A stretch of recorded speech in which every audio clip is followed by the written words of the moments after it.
I was in my house with my family, and it was a terrible experience. It's difficult to explain the feelings that we went through at that moment of time. Somehow, as soon as the shocks were normalized, we rushed out and tried to save ourselves. And luckily, we were not injured, and we safely came out of the house. In Kathmandu, normally, if you see, it appears that life has come to normal, but in reality, people are still scared to go back to their houses. And given the type of houses in Kathmandu, it's scary to go back to our houses and live over there.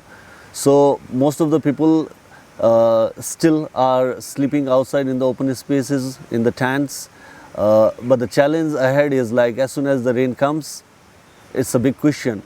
They cannot continue sleeping in the open spaces for long, and they are scared enough to go back to those houses. It's very devastating because after the earthquake, after a few days of the earthquake, I'm in the district, Nuwakot, also in Rasua, to assess the situation in order to see what help we can extend to the people. But the situation is really terrible. It's devastating. It's really sad. For a common Nepali, house and his cattle shed means more than 50% of his property. And if it has been collapsed, which means it will definitely have a big impact on his livelihood. Well, we have assessed the Nuwakot district. We tried to reach many VDCs, and almost in all the VDCs the situation is same.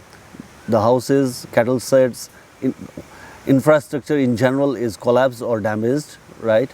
And in Rasua also the situation is similar. Nuwakot relatively has a good road access, so somehow people will find some means to restart their economic activities, whereas Rasua is far remote.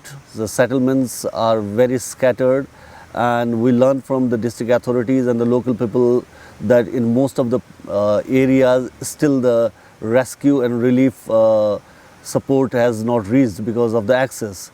And on the way we found that all the roads are almost damaged.